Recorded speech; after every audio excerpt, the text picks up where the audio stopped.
Rule number 3, we walk by faith, not by sight. The homemaker walks and eats and parents and disciplines and nurtures by faith. She loves her husband, submits to him, and respects him by faith. She plans the weekly menu, shops for groceries, cooks dinner, and feeds her people by faith. She exercises, pursues good health, cares for the sick, and walks through trials by faith. As Paul teaches in Romans 14, whatever does not proceed from faith is sin. Why? Because faith is trust. Trust in the God who made you, who gave you your home and your duties in it. He is the one who made you, made marriage, made the household, and calls you to your good work there. He made the food you prepare and the little people you care for. He made it all, knows it all, and loves it all. And so he calls you to trust in him in all of it. What is a tidy home that is empty of faith in the one who made the home? What is a marriage apart from faith in the one who made marriage? In this episode of Bright Hearth, we continue with the third installment of a short series entitled A Homemaker's Rules for Life, where we're working through some foundational principles in the life of the homemaker. What are we prone to forget in the thick of a busy day, week, and month? What truths do we need to be tethered to in the gales of motherhood, the pressures of keeping a home, and the busyness of a productive life lived before the Lord? For many of you, these won't be brand new ideas. Most of what we need to hear doesn't fall in that category after all. Did I snap at my kids because I just didn't know I shouldn't have? Was I disrespectful to my husband because nobody ever told me I shouldn't be? Of course not. We all need to be reminded of these things from time to time. The third rule goes like this. A godly homemaker walks by faith. Everything she does is to be done with a heart and head full of trust in her God, to care for her people, work in her working, go before every trial, and bring the living vine to grow up on the trellises she raises and tends. As wise King Solomon wrote in Proverbs 3:1-8, "My son, forget not my law, but let thine heart keep my commandments. For length of days and long life and peace shall they add to thee. Let not mercy and truth forsake thee. Bind them about thy neck. Write them on the table of thine heart. So shalt thou find favor and good understanding in the sight of God and man. Trust in the Lord with all thine heart, and lean not unto thine own understanding. In all thy ways acknowledge him, and he shall direct thy paths. Be not wise in thine own eyes. Fear the Lord, and depart from evil. It shall be health to thy navel and marrow to thy bones." Welcome back to Bright Hearth. We're glad you're here. Well, welcome back, everybody, to another episode of Bright Hearth. Brian here, joined as always by my lovely wife, Lexy. Say hi to the people. Hi. I almost said happy birthday, but I meant happy belated anniversary. That's right. Happy belated anniversary. Well, happy anniversary to you, too. We are recording this the day after our 14th anniversary. Mm-hmm. It's been pretty good. We've had 17 kids in that period of time. How many do we have? 7. Oh, I knew there was a 7 in there somewhere. It was actually quite the week in general. Since the last time you guys listened in to Bright Hearth, we had our annual New Christendom Conference, Christendom Press Conference. What was your, what did you think about the conference? What were your highlights? I know we met a lot of you listeners there, and thank you for coming. It was really great to meet you guys. Pictures and videos of you. Okay. Okay, to be fair, PG. To be fair, I didn't really get to sit through much. I listened. I really wanted to listen to Stephen Wolf's, and I did listen for a little bit. What I heard, I really liked. Basically, I heard everyone was crying afterwards. It was moving, yes. So I'm excited to listen. Are they up yet? When this episode comes out, they will probably start going up in 1s and 2s. I think we have 6 or 8 of them to get through. So within a week or two, they'll be up on it'll be the New Christendom Press YouTube channel. So go subscribe there. And I'd highly recommend Stephen Wolf's talk. It was so good. It was on home. When I read that chapter in his book, I was like, this is really, really good. So I was excited to hear him elaborate a little bit more on it. So I think that was Stephen's writing a book for us at New Christendom Press on the topic of home. And it was very fitting of the conference. We were talking about making America our home again, basically, making it great, recovering our national will that we've lost in apostasy and sin. And so he was just describing what actually home is, what makes a home feel like home and not just a house and not just a place, but what actually makes it into a home. It was very moving. Have you read Esselin's book, Nostalgia? No, I haven't read that one. Okay. I haven't finished. I started it. I think it's kind of similar to that. I bet there's a lot of themes that would coincide. Yeah. Stephen talks about home as a place of complacent delight that is basically adorned by the actions of our ancestors and ourselves, that adorns the home with all of this basically glorious delight across generations and prepares us for our heavenly home. So it's like an earthly shadow of a heavenly home. Just a very good talk, very relevant to Bright Hearth in a roundabout way, because we're all about the productive Christian household. And the talk was really just about like what makes a home a place of delight and joy that is pre-rational. It's not something that you have to will to love. You actually just love it when it's done well. The house of your father's, your grandmother's place. Maybe it's the farm that you visited, the family farm in your youth, every summer break, or whatever it is for you. We were military kids, so we didn't really have the experience of home the same way many did, moving quite a bit in our childhoods. So we, kind of see our job as making home like that for our children and giving them a rootedness. And yeah, it's not necessarily a virtue. Mobility is not a virtue in lots of ways. Yeah. So it is a sacrifice. And I mean, people that serve in the military it's a sacrifice they make. I think many out of sincere love for their country and people. So, but it's one of the things that comes with that rootlessness or more difficult to root kind of. Yeah. There's also life. Other better ways we could probably do the military than making people leave every 18 months, but that's for a different podcast. For another time. That's for a different podcast. I enjoyed Stephen's talk. I really liked some of the conference things that haven't done or new this year, like the games. Oh yeah, those are really fun. Yes, of what I did get to participate in, I do think that was my favorite. Yeah, it was awesome. It was really cool. We put on, and Derrick Taylor led the charge in this, member of our church, in basically feats of strength. They had qualifiers, and then they went and competed. And you said this actually, and I agreed. We were really excited to see that the winner of the games, a guy named Levi, is like a dad of 5 or 6. So he wasn't even like a 19-year-old kid with all the time in the it's world cool to watch work those out. guys go out there and compete too, but it was just like, yeah, dad. A dad won. So dad power. We're going to defend our dad title next year, guys. And this coming year, we actually had a great meeting today about the 2026 conference. Actually, we have tickets already open because we're trying to make sure that we get the right size venue and everything. And we added a ticket this year that's like a family ticket, family pass. It's probably 40% cheaper for most people than our previous tickets, because it's basically a pass that gets a husband and wife and their kids, whoever's in their household still in, all together, instead of having like cobbled together all the individual tickets. So we're hoping that makes it even easier for families to come out and join us. And then we're also looking at doing a few things. These aren't set in stone yet, but things like so we've talked about doing some more of those participating things, like we're going to do a golf tournament the Wednesday before. And then actually we were talking about, just adding to that the second half of the day, kind of like almost a county fair style field day, where we would go rent a big park and have like competitions for kids, like a foot race and like a burlap bag hop race and, like a dunk tank, all sorts of fun stuff.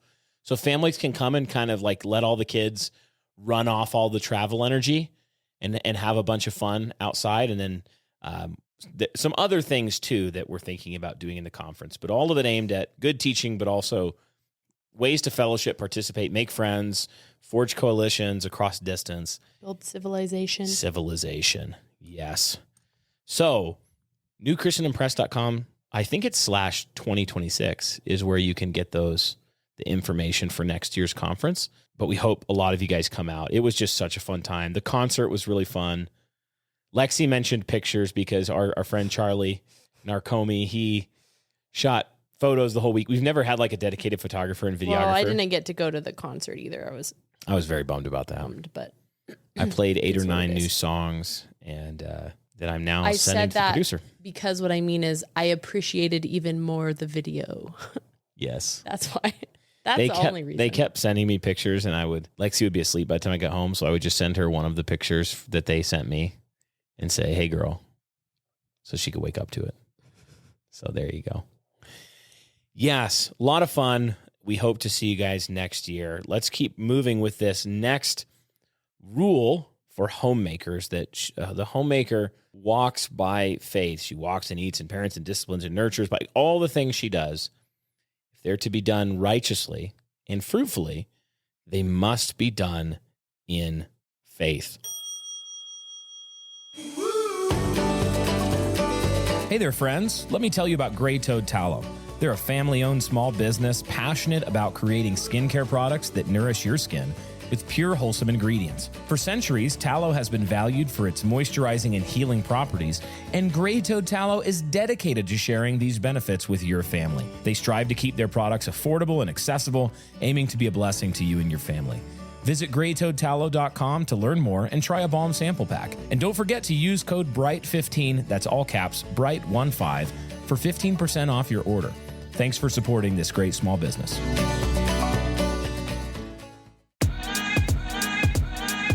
Look, Bright Hearth listeners, my lawyers have told me that I'm not allowed to guarantee that using Indigo Sundry Soap Company products will make you more attractive, but I am guaranteeing that that is true.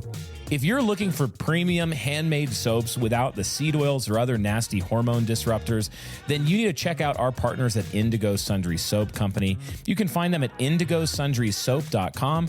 And hey, if you use code Bright Hearth, all caps Bright Hearth, you get 10% off your order. So check it out and subscribe to one of their regular deliveries today. The Proverbs tell us that in the multitude of counselors, there's victory. KeepWise Partners applies this to your business, building Christendom through your work. Running a small business is tough, but you're not alone. KeepWise Partners provides expert bookkeeping and advisory services with integrity, sharing your values to help meet your goals. And look, we really believe this. We use KeepWise Partners here at New Christendom Press. So visit keepwisepartners.com or call Derrick Taylor at 781-680-8000 for a free consultation. KeepWise Partners. Excellence in finance and accounting for your business. So what does that mean? Two questions, I guess, Lexy. What does that mean? Why did that come to mind for you as a fundamental rule? And then what did that passage in Proverbs 3, how did that connect? Because that was a verse that you said we need to talk about this verse, this passage. Well, I was thinking of it specifically in terms of like health, crunchiness, all of that stuff. But I read between the Bible reading challenge and the summer reading challenge, I just read through Proverbs again. And I don't know why it was the first time it stuck out to me that like, usually it's like verses 5, 6, and 7 that are kind of all tacked together. But I realized it really does start at 1 coming through verse 8. It's not just trust in the Lord with all your heart and lean not on your own understanding, but keep his commandments. There's peace there. Be merciful, be a lover of truth. All of those things also promote health, not just trusting in him, but it's like a whole package deal that we walk in as Christians. And it just really stuck out to me. Like there's way more to this than just trusting in the Lord and leaning not on your own understanding. It's also like positive commands. Yeah. And just really thinking about, like, I think oftentimes with things like health and food and nutrition, ladies can get really bogged down in wanting to trust in their own knowledge or understanding of it, either crunchiness or doctors. Like there's both ends of the spectrum that you can just go too far, but it really requires like walking virtuously in all of these things. And it does look different in different circumstances. And that's what can be hard is it's just easier to go depend on somebody else. It's harder to be in prayer over it and depend on the Lord and trust the Lord and lean not on your own understanding or your doctors or your midwives or your degree. Yeah, it's great. The way that passage connects multiple themes really centered around, it's a great description of living faith, like a real, true living trust in the Lord, where those who trust in the Lord obey his commandments and don't forget his law, and their heart meditates on the commandments, and they don't forsake mercy and steadfast love and truth when the Lord writes these things on our hearts. And so we live by faith, and that means walking by not on our own understanding, but trusting the Lord, acknowledging him, and he will direct our paths, not in pride, being wise in our own eyes, but fearing the Lord.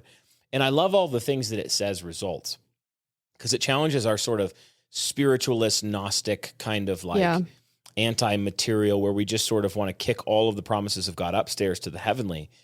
and neglect the way that they are connected vertically from the heavenly to the earthly, and they're both wrapped and woven together. It says length of days and years of life and peace they will add to you. Right when we do this, it says that these will be healing to your flesh. I like that. It shall be health to thy navel, as the KJV translates it, and marrow to thy bones, or the ESV, refreshment to your bones. It's like a life giving when you trust in the Lord and all these things. And I want to ask this question next, because I think it helps us get to some of the core issues where this rule is very important. And it's more of a negative question, but what are some of the signs that a woman is not walking by faith in her homemaking? How do you see it? Like, what does it look like? What are some of the ways that this might be manifested? Maybe to put some handles on, what do we mean when we're talking about this? You know you're not walking by faith when, kind of thing. Yeah, well, I had actually read, so I read this in the morning, and then the afternoon I was counseling somebody, and they were kind of fretting over the health of a family member. And this immediately came to mind of like, okay, yes, we do need to pursue like lovingly serving our family members in healthful ways, but also remember like this person has a godly character, and there's promises here over this that we can also like take comfort in the fact that if they're living a virtuous life, like not in a prosperity gospel way, like you've already said, but like, let's not get the wrong things. Let's not put the emphasis in the wrong place. And if the emphasis is in the wrong place, then the sign is like anxiety very often. Yeah. When you're trusting in your own understanding in a thing, you are fundamentally, your hope is resting on your ability by your strength and your own resources and your own wisdom and your own research and learning to be able to create outcomes that will then give you peace. Yeah. So think of an example. In food, a homemaker's duty so much revolves around food, the rhythm of eating and preparing food, while Penny is like feasting over there in the loudest possible way. Noisy. You're kind of noisy, girl. She's like kind of curious about this, so she wants to She's look trying to figure out what and it is. also eat at the same time. What is it? Penelope. Sorry. Anyway, yeah, so think about food. The home, so much of it revolves around food. A husband working to provide food on a table. A wife planning ahead. What does my family like to eat? What am I going to go to a store and procure and grocery shop? And then how am I going to prepare it? What pots and pans am I going to use? Are they going to be non-stick and full of cancer chemicals, or are they going to be grandma's cast iron? Am I going to cook 3 meals a day, or am I going to get 1 meal a day? Am I going to go to a restaurant? What restaurants are good? Am I going to do seed oils or no seed oils? Am I going to do organic or non-organic? Is it grass-fed, or is it going to be grass-fed grain finished? Is it going to be just conventional meat, or is it going to be more free range? Tire-fed cows. There are so many things that go into food. Now think about all of the outcome trust related things involved in that. If I feed my children this type of food, I can produce this kind of outcome. And there is a duty and a responsibility there. If you feed your kids a bowl of cane sugar every morning for breakfast, washed down with a Mountain Dew, it will have a bad outcome. So there's reason to this. Like, we're not talking about just this kind of blind faith, quote unquote, that results in you casting off responsibility. No. But the homemaker, if she's not operating in faith in God, even in exercising wise rule and oversight and management in her home, in something like food, all of a sudden, let's say that some outcome is not turning out the way she wanted. She's doing all the food things she thinks she should be, but there's still a sickness in the home, or there's still a child. Or like a freak accident, like a car accident that had literally nothing to do with your diet. Sure, yeah. So, but think of like a kid gets autism. You have a kid that a husband gets cancer. A trial comes up. And if your hope was in, if I just do all of the right things here within my strength and resources and wisdom, it's going to produce the right outcome, or it means I failed. I didn't do everything that I should have and act exactly right. You're going to be in the midst of a crisis at that point because you didn't trust in the Lord, who gives trials to his people sometimes and then works them together for their good and for his glory. So food is an example that comes to mind for me, where some of the signs that a woman is not operating in faith could be as simple as my husband said we only have $700 a month in the grocery budget, and that really does mean I cannot buy the nicest organic everything. Mm-hmm. And so I'm going to freak out and feel anxious all the time. Yes, yeah. As I feed them the normal Costco chicken thighs, instead of saying, I'm submitting my husband in faith. He said we had $700 a month for groceries. This is what I can provide with that budget. And it's going to be okay, because in faith, I'm feeding with thankful heart. We're feeding our children. So I think you can see some multiple avenues where anxiety things might demonstrate that a homemaker she's absolutely not walking in faith. She's not cooking by faith. Well, I think part of why I said what I did about the car accident too is just like, if you feel, because I think about control when it comes to this. Yeah. You could have everything under control and then just still have a freak accident happen. And cancer is not a freak accident, but you know what I'm saying? It can be something you have no explanation for how it happened. For how did this happen outside of my control? And that's when usually it's like double down on the control. Like, okay, now we have to do this, I don't know, this detox for a while, or I don't know, with a car accident, what would it be? Driving class.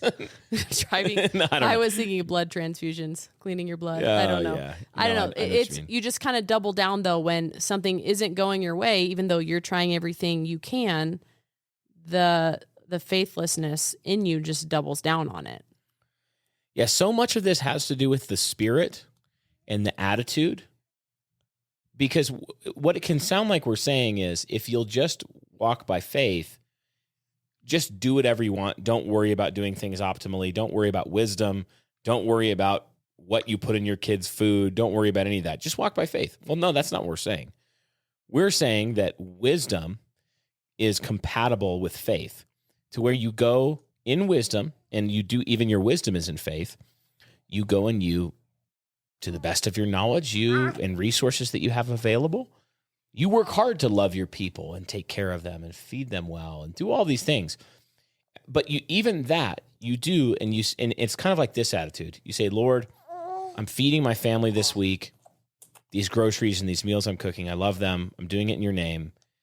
And I'm trying to feed them well and healthy. But Lord, your will be done. I cannot guarantee a thing. I can't guarantee tomorrow. I can't, by worrying at an hour to my span of life, I can't make one hair on my head white or black. And so you're going to have to come in and make all of this trellis. You're going to have to put the vine on it, like bring the life to it and help us to do that. That's versus the woman who's like control, fear, anxiety, A to B thinking. If I just would do this, then I can guarantee everything. I can make everything happen. Even like if I can just perfectly respect my husband, he'll never sin. If I can perfectly, well, but that's just not true. That's walking in control, anxiety, fear, not in faith. So why do you think faith is so central to so many of the duties of a homemaker? Like, how does it come into marriage and parenting and all these other areas of homemaking? I think it's like understanding, like we need wisdom for these vocations. And so that sometimes faith actually requires you to get creative about. I think if you're doing things in fear, which is the opposite of faith, and homemaking and being a wife is a long haul type of a vocation, you can get burnt out very easily. Like sin burns us out, control burns us out, life circumstances burn us out. And so if we don't understand that walking in faith in one season might genuinely look different than another season, it's all going to fail. Yeah, I mean, think of like sometimes things are going really well and you're in a rhythm and you're doing things well, and then God has a way of giving you a curveball or a new leveling up. Like you were doing really well in your marriage and then you had your first kid or even first pregnancy, and then all of a sudden it was like there's some rocking of the boat, there's some shaking, there's testing of things. And God often shakes things or allows trials to shake so that things that needed to be toppled over will topple, so that better things can be built there. And so sometimes you felt like your measure of faith was sufficient for the season you were in. And then all of a sudden you find yourself, whether with a lot of knowledge ahead of time or all of a sudden, you're in a new, like there's I'm going to be married and I know for 6 months in engagement, like that's one thing. But then there's also yesterday we were doing great and everyone was fine. And tomorrow and the next day we found out that my husband had cancer, or the next day we found out that it looks like we're miscarrying, or it can be sudden as well. And the measure of faith that you had that felt sufficient for the time before, all of a sudden things are shaken and you're like, I need more of this. And I think too, as a wife, like some of those rhythms, I guess, that you're talking about, I think we can get fretful if we can't keep up the standard we've created in our mind over these things. And then we can get grumpy and rude at other people. And it kind of, it's not actually looking at it as like God's providence. Like he provided, that's part of what God's providence is, what he's provided for you. He's provided this hard season for you. Yeah. So it's not up to you to keep everything, all the, balls, plates spinning. He's the center. He's holding it all together. So if it means like dinner times look disruptive for a while because of extra doctor appointments, or you're low on energy and so you're not cooking the ideal food you wish you would be cooking and feeding your unborn child, it's okay because he's the one holding that all together. And that's where it's faith versus fear. Yeah. And it's not such a simplistic faith that like, oh yeah, that's right, I forgot to trust the Lord. And so if I just trust him in this thing, then everything will turn out good the way I think that it should all turn out good. No, yeah. This is the kind of faith that passes through death. That says, though I walk through the valley of the shadow of death, I will fear no evil because you are with me. And even in that passage in Proverbs 3, I did not explain this very well earlier, but like, I guess like even thinking about the strengthening of the marrows, and just even if that's physically not happening and you really are in a weak, tired, sick, dying season, even there's a spiritual promise there too, though, of but God is renewing your body even if you're dying. Yeah, it's the Job, the spirit of Job when he said, though you slay me, yet I will trust in you. Yeah. Because he understood that no calamity could fall upon him in his life, save through the hand of God, because his faith taught him that God is all powerful. He knows all, he sees all. It wasn't that he missed Satan's schemes. It wasn't that there was something outside of his hand and he just said, I'm sorry that happened to you, Job. I couldn't do anything about it. I really tried. That would be a weak God. He has a not weak God. He's a strong God. And so he trusts that even in the midst of this trial, all of Job's friends are trying to like diagnose exactly what Job did wrong. Well, Job, if you had just done this, if you controlled this aspect of your life better, then surely this calamity wouldn't fall on you. And Job the whole time maintains his innocence, but at the same time, he recognizes that this trial is in his hand through the providence of God. And even if the Lord should will, Job would go down to his grave in the midst of this trial. He says, I will trust in you. It's that kind of thing that we're talking about, because homemaking is not like a light and fluffy thing.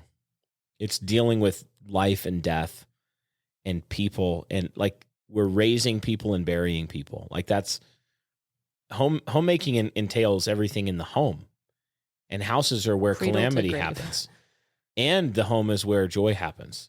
It's where new life is, comes in.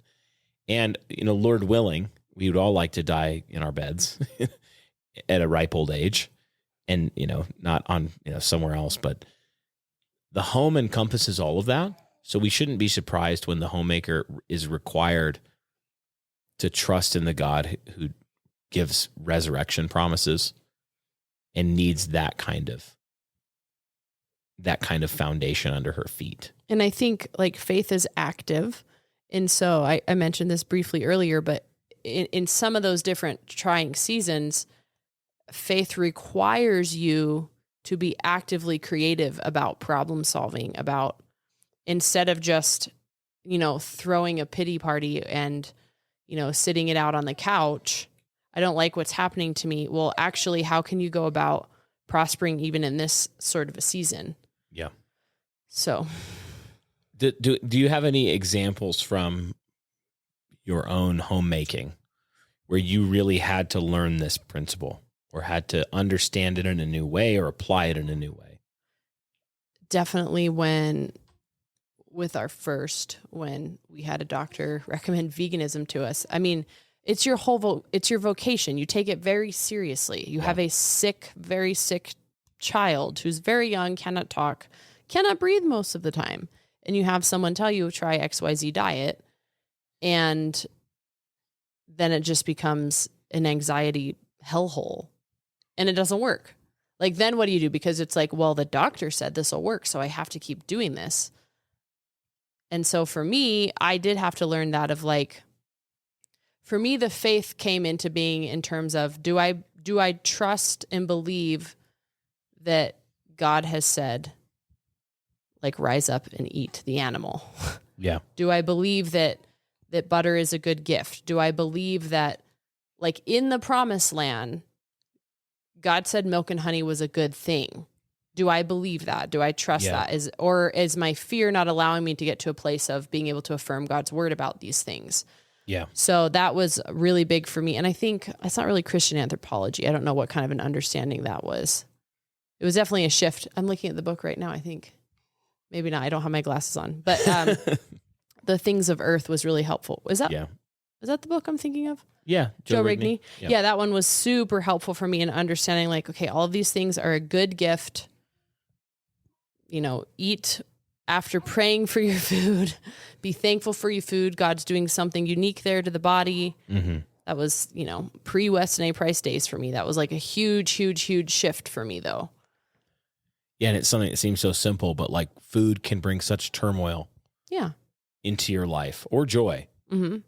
Yeah. It can bring so much anxiety and fear. But then the flip side of it was for me, a couple months later, kind of being like, okay, if this is true, at the time, Ari could not do dairy because he had been on so many meds. He just couldn't handle it, his poor little stomach. Yeah.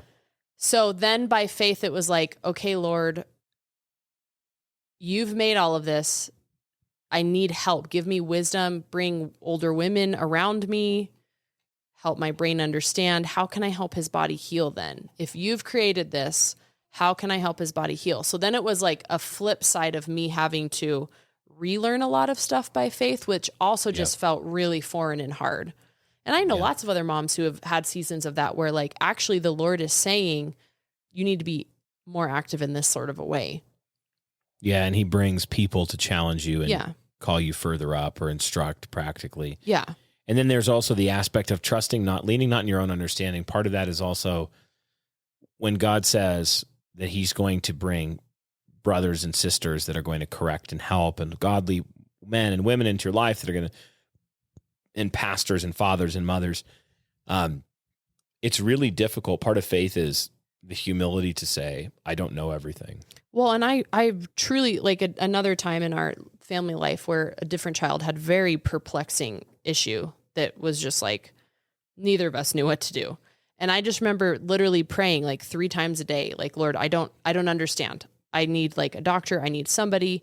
And it would be like within minutes, he would bring somebody to mind. Like, just go try this rabbit trail here.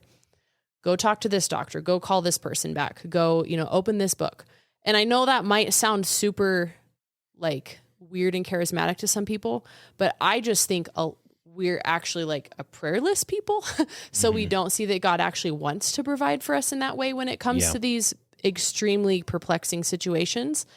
But I got to see God truly provide by answering so many prayers through people, just other Christians, doctors being willing to take us, like, just lots of different things that if I had just been, like, spinning my own wheels, I wouldn't have known what the answer was. I never would have known. I never would have been able to actually help my child, Yeah, when God says that you have not because you ask not, he's not kidding. Like, one of the things that reveals faith it reveals where your faith is prayer or prayerlessness. If we don't pray, if we don't ask God, it means that we're basically saying, well, I'm good. Yeah. I pretty much know how to do all of this. I can handle all of it. I don't need God's blessing or guidance or help or wisdom or provision. I can pretty much handle it. Versus prayer says, Lord, we depend on you. We need you. You can do far greater than I'm able to do within my limited resources. So a huge aspect of this absolutely is fair. I think of Sarah, too, as such a good example in Scripture of this. like an example of feminine faith that works in so many different elements. Like we think of Abram in Genesis 12, leaving the land of his father, going to a place that God will show. And Sarah did too. Like Sarah had to trust her husband. And imagine that conversation. Honey, God told me we're supposed to go that way. Where are we going? Okay, that's interesting. Where are we going? He said he'll tell us when we're there. And she did. And then later they get this great promise that Sarah and Abram, they're going to have this promised child. And, you know, there's failures of faith in both Abram and Sarah, in, you know, Hagar, and there's lots of failures of faith. But also, Hebrews 11 explicitly says that by faith, Sarah received strength to conceive.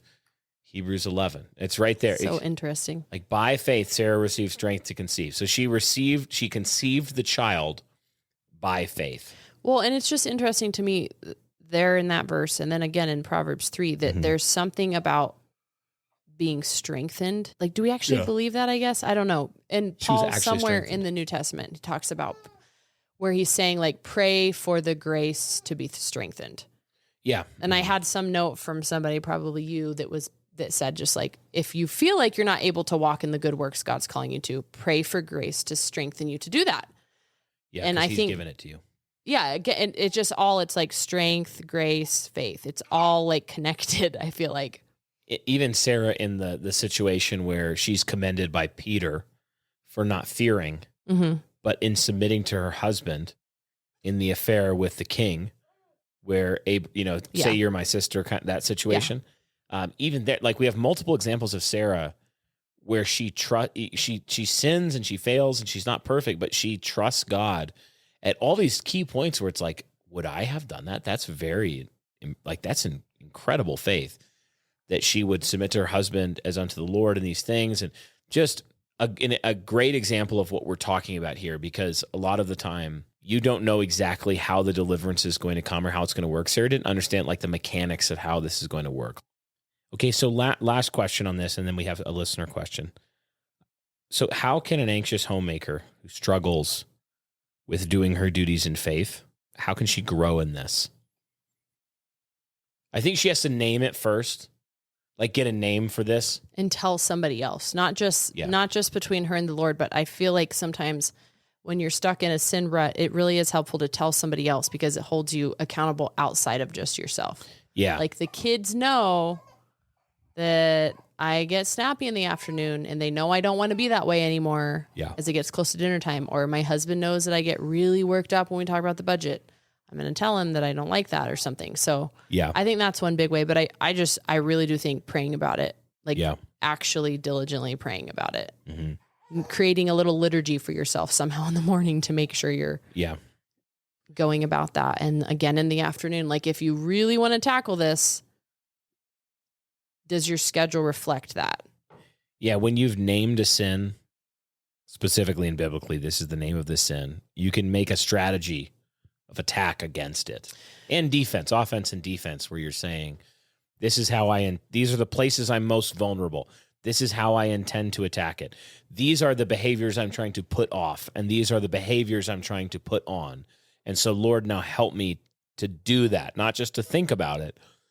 And friends and husband and help me to do it. I was talking to, this is a couple years ago, I was talking to an older woman about something. I was like, I'm just frustrated that I'm 10 years into parenting and still struggling with this sin. And she kind of said to me, like, have you given the Holy Spirit enough ammunition though? And I was like, what do you mean by that? And she said, how much have you memorized on this topic? And that was really helpful of like, oh yeah, I actually haven't spent enough time like meditating and memorizing the sort of weapons I need to be able to like mentally combat this. So memorization, scripture memorization could be another one. Yeah. We're talking about spiritual things, not carnal. Like they're not purely physical, but our weapons are not carnal. They're not of the flesh. They're actually of the spirit. So when we're talking about sanctification, it's not just behavior modification, though it involves changing behavior, but it actually requires like a change of the spiritual state, your spirit, your soul, making war. It's like not just rearranging atoms is not the only thing that's going on. When you have a busy house, the immediate demands of activities, events, and never-ending to-do lists can overshadow critical long-term decisions. Life insurance, financial planning, education savings, and retirement are continually backburnered. Joe Garrissey and his team from Backwards Planning Financial will help you maximize financial tools, management, and strategies so you can focus on your home and have confidence for your financial future. Visit backwardspanningfinancial.com. That is backwardspanningfinancial.com, or call 615-767-2555 to speak with Joe to develop a plan for the future.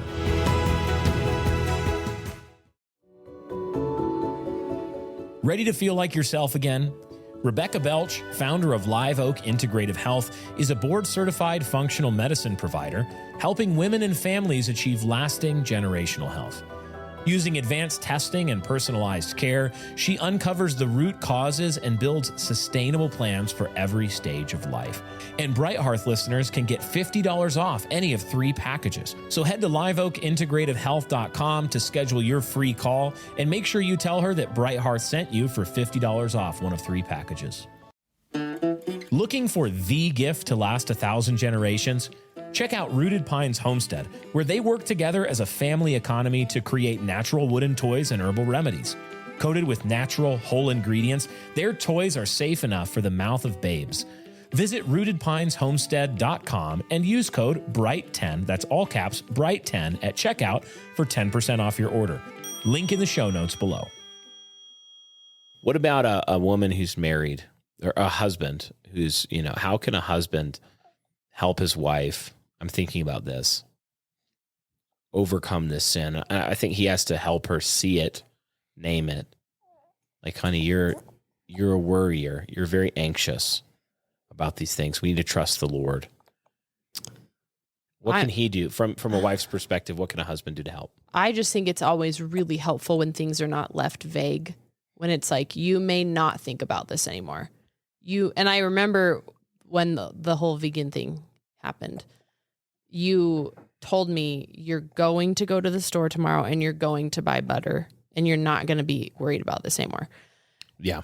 So you really can't leave it vague, because sin is sneaky. And so women will try to he didn't say this outright. Yeah. So, but it's just a protection of mental handholds. He said not to do that anymore. I'm just not going to do that. At least to me, when it's black and white, it helps me to just obey quickly and okay. Yeah, like in a health situation, if a husband is just like, man, my wife is absolutely anxious about health, and so it's a million supplements and it's a trillion rules and it's a 100,000 swaps that have to be made for everything, and she can't touch that and she can't use this, and she can't exist in an environment that coexists with this other thing. And at some point he has to just say, you need to do this. You need to eat this hamburger right now. Like in a kind way. And the thing is, she has then a decision, because eating hamburger is not a sin. Yeah. And exactly. she's either going to submit to her husband, and the hamburger is just an example, whatever it is. He's not telling her to sin. He's saying you're being sinful. You're going to watch this movie without your blue light blockers on. Right now. Yeah. And so right now we're going to do this. We're going to make this change. You're going to pack the lunch with this thing in it. It's going to be fine. You're going to pray and thank the Lord for this food, and we're not going to be anxious about it. And then she has to decide, am I going to in high rebellion against God? Because he said, submit to my husband, and my husband's not telling me to sin right now. He's telling me to not do something that I want to do, that he sees as anxiety. And ladies, trust your husband. Even if he's wrong, it's not going to kill you to eat the hamburger or do the thing. If you can't do it, there's a problem there, because you're not fearing God, because God has told you to submit to your husband. So you're right. Like, husbands do need to help make this explicit, and still in accord with treating your wife gently as the weaker vessel and loving her. Like, this is not a smackdown kind of thing. This is not like a raised voice kind of thing or a anger kind of thing. It's genuinely like an in love, honey, you have been so tremendously anxious. Like, I mean, I remember conversations like, one of the young pastors said, one of the young pastors who's newer in ministry said something like, got a situation here. So, family's asking me what to do. They got a kid with a fever or something, and they've given them all of the like daffodil flowers and whatever else that you can do. And what do I do? Like, they're really anxious and there's money issues with going to the doctor and blah, blah, blah. And I was like, you need to tell them to give the child some Motrin and all of them go to sleep. And it's going to be not the thing they want to do, but that's probably right. And I'm not saying this in every situation. I knew the situation enough to say, like, this is what this person needs to hear. Give the child some Motrin and go to sleep. And everything will be fine. It'll be fine. And it sincerely was. Like, that's how sometimes pastors, fathers, husbands need to step in and just say, I'm going to cut through all of the like fussing about what is optimal and best. And in the midst of this situation, see you know what's worse than the trial we're in the middle of now? It's that you're freaking out about it. That's what I was going to say too, is a wife has to learn to trust her husband is seeing things clearly when she is usually exhausted, tired, hasn't slept in a week, also sick herself, probably hungry and hormonal. Yeah. You have to trust your husband when he says, and I remember you telling me this one night. What? You looked at me in the middle of the night and said, don't call the ambulance. Oh, yes. This is a thing. And so, ladies, I understand you're worried and you're trying to do the right thing. It's genuinely difficult, but yes, sometimes ladies call the ambulance. There was a time there were 2 times that I called the ambulance that I felt it was necessary. One was absolutely necessary. The other one, I was home alone with the children and didn't know what to do. Yeah, and you just err on. But then there was also that other time that I called the ambulance, and then after that, you're like, you're not doing that anymore. And I was like, okay, I don't call the ambulance. I vaguely remember that, but yeah, I was like moratorium on ambulances. If I have like a beam sticking through my chest cavity, or if one of the kids' arms is where his leg should be, or something like that, great. Like, let's get an ambulance for sure, no question. I'll call it. But yeah, it's stuff like. There was stuff that like other this. time we called the ambulance too. Yeah. No, I listened that time though. Remember, because they wanted to transport the child, and I said absolutely. And not. you said no. I said, "Go, you're fine, child." Because the thing is, they have to say for liability, like, we don't see anything, but you should get checked out. Here's the whatever. They have to say that. And I'm a dad who is like, I grew up making jumps in the front yard with sketchy materials and concussing ourselves, like getting injured all the time. So it's like, that's rub some dirt in it kind of thing. But yeah, this is definitely an area where the anxiety could come out. And it is a protection to be like, I'm submitting to my husband. I'm laughing about it because I know, like, the elders' wives, we've joked about all the times we've all called the ambulance. Not every one of them, but that we laugh about it now because we're like, yeah, that was clearly, like, looking back on it now, it was panic. My husband's not here. Yeah. Call the ambulance. It is a surprisingly common, funny anecdote I have found. I was like, oh, we're not the only ones. Okay. This is something that is common. It makes sense because when you're in a productive Christian household, you have lots of kids, lots of people running around, lots of moving parts, people get sick, people get hurt, whatever. And you're not always equipped to know exactly what to do in the thing. And you're like, I don't want them to die. So I'm going to be safe rather than sorry. And husbands are often more like, yeah, but also I have to pay for that. And like, let's make sure that he's really dying, So it's kind of like balance. It's called balance. Penelope is absolutely partying right now in terms of noises, giggling, suckling very loudly earlier. She's very happy. Oh, you're very happy, huh? Very okay. Happy. Let's round it out with a quick question that we got from a listener. So this was a listener. Where were they? This is a listener from Waukesha, Wisconsin. Waukesha, Wisconsin, from Dan's people. And they said, hi, Brian and Lexy. I've been loving your show. It's helped me in many ways. Thank you for listening. I was wondering if you could do an episode or answer a question on postpartum at some point. And she did reference this. I know you have done several in the kitchens on our Patreon related to this question, and talked a little bit about your recovery with Penelope. But Since you've been blessed with so many children, you know what things tend to work well and what doesn't. Pregnant with second child and hoping for advice on how to prepare for recovery, nutrition, etc. Thanks for all you do, and the Lord bless you in your marriage and children. Thank you, first of all. That was a very kind question, and thank you for listening and your encouragement there. But postpartum, how can a woman think about, especially as you get into multiple kids, preparing during the pregnancy for recovery, for nutrition, in that postpartum period? What do you think are important things that are going to apply to most women? Man, we kind of live in a season where everyone is freaking out about seed oils now. So it's actually way easier to have I feel like to have quality food on hand postpartum. So I would definitely say over prep in that way. In food? Mm-hmm. Like, how would that look like, prepping food? Like meals, breakfasts. I think for me, it was very helpful this time. I had never really prepped breakfasts for myself, but I made those little egg sandwiches that were just so easy to tell someone, like, throw that in the... It was a freezer meal, right? Yeah, and then I just pull one out the night before, and then it could be stuck in the microwave or in the oven for like 5 minutes or something.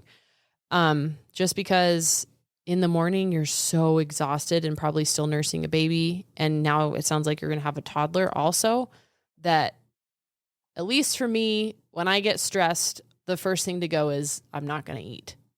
So I needed to have something really easy on hand for myself or somebody else to make for me. And I loved that this last time. Yeah. And you made a lot of meals that were like so easy for a husband or someone else to say, it's here. Yeah. The instructions are written on it. I did. Yes, I definitely over prepped this time. I think that was a big failure on my part with Alfred. I mentally wasn't ready for that labor because I mentally had not prepared postpartum.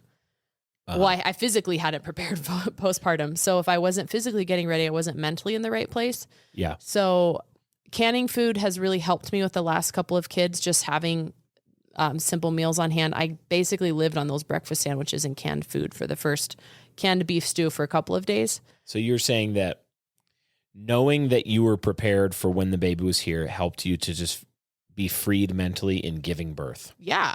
Because you weren't like, but I need to keep the baby in because I don't have food ready. Really think that's part of what I did. Think like this? I think that's part of, well, also the conference was a few days after he was born. So I was also stressed out about that. Oh, yeah. And the year before that was also a conference right before. We have conference babies. So see, a man, this is what, if I was giving birth, just suspend disbelief for a second. Okay. I would be like, man, you know what I'm going to do? I'm going to go to Wendy's 3 times a day the next week, which it would be terrible. And No. But that's what a man would think. And I've talked about this in other places, like part of my job postpartum isn't just caring for myself. It's having everything prepared for kids too. So yeah. I had lists written on the inside of the kitchen cupboard. Like I showed every time your mom was here or my mom was here, I'd update them and like, this is what I've done next time. And it wasn't because it was like controlling. It was because my family genuinely takes that amount of effort to keep up with. And I didn't want it to be a burden on other people. I wanted it to be a joy for everybody to be here. Yeah. So, And then, so food and hydration are really big ones. I mean, having whatever makes you happy to be awake in the middle of the night on hand. What's that for you? Ice cream. You scream or ice cream? No, no, not really ice cream, but yeah. No, Sometimes. I did. There was one night that I was like, why won't you just stop eating? And then I remembered that Paige had brought me that ice cream and I was happy. But I mean, I do think it's helpful to have like little snacks that are going to get you through those first 6 weeks. But yeah, hydration and food. And then I personally am a pretty big believer in having some of the right supplements on hand. Oral progesterone. I use Forefront Health. It's the only non-prescription oral one that I know. Well, actually, Young Living has one too, but I don't like that one. So progesterone just helps. Like as soon as a baby is born, in order for your milk to come in, your progesterone just totally plummets. And that's, I think, a lot of why you can feel crazy those first few days. So I don't think I cried. This was the first postpartum. I don't remember crying about nursing at any point. I don't remember you crying about nursing. I'm also not there every time, but I also did have stuff, which I'm so thankful for. I had stuff on hand for rebuilding blood, which I kind of do anytime, but I was thankful for it for sure this time.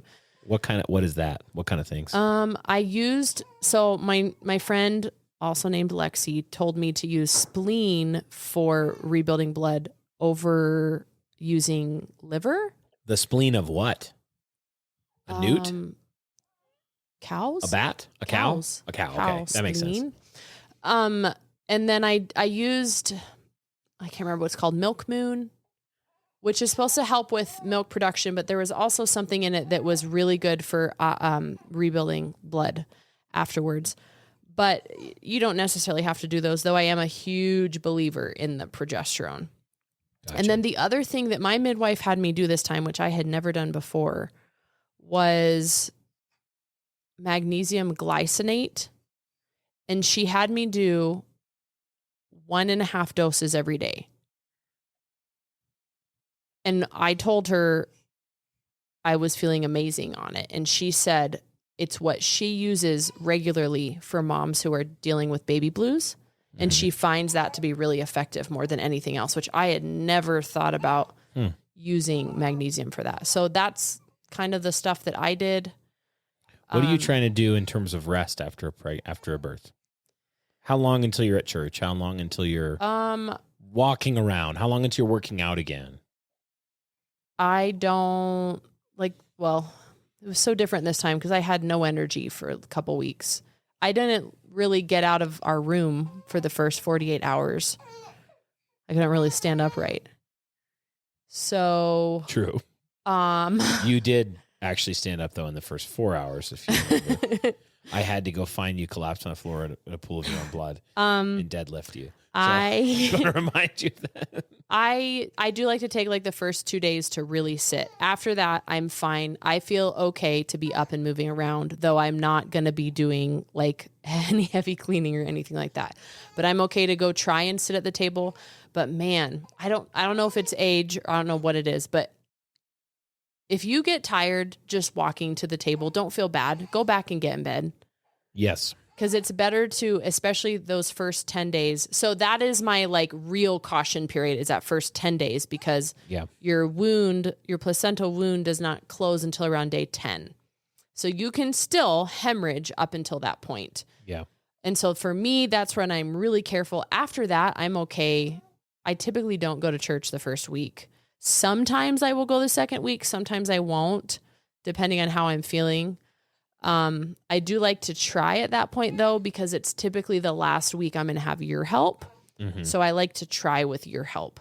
Yeah. You might be in a different situation where you have your husband all of the time. And so maybe you don't feel like it's necessary to go back so soon. I feel like it's important for me to do that. Exercise. How long till you're exercising again?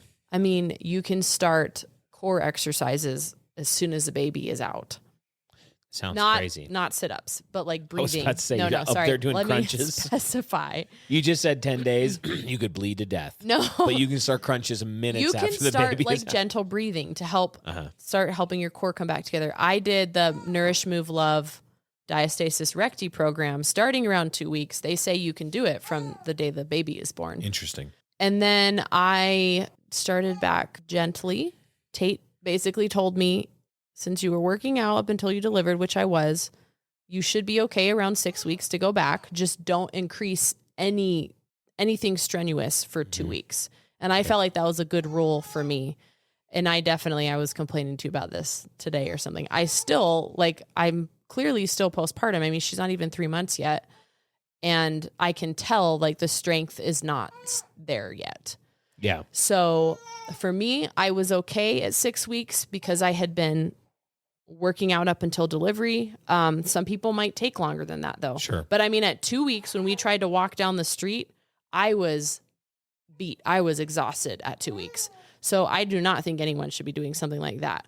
But just start gently easing back into things around 6 weeks, unless there's some reason you shouldn't be. Anything else you can think of? No, that's good. I think it's practical. I think in terms of like kid care, postpartum, try to get help if you can. Yeah. Either having your husband there or like a family member or a friend. I remember when Daphne was born, their Sunday school teacher popped over a couple times just to take them to the park and like swing them on the swings because they lived in our neighborhood. So even just friends who can take them for a little bit those first couple weeks when dad goes back to work can be helpful. So. Yeah. But also just have lower standards, have lots of fun little toys, maybe buy a pile of books for them for just that time. I actually forgot early on how much more I read picture books those first few weeks when dad goes back, because you're sitting nursing so much and you have to keep the toddlers from destroying things. So true. So there you go. Awesome. Well, guys, thanks for your questions. You can use the send us a text button there on the podcast. Remember, we can't actually reply to it, but we get the messages in our inbox, and we try to pick up one or so every episode and answer them. But in the meantime, make sure that you are doing your homemaking in faith. The Lord bless you, and we'll see you next time on Bright Hearth.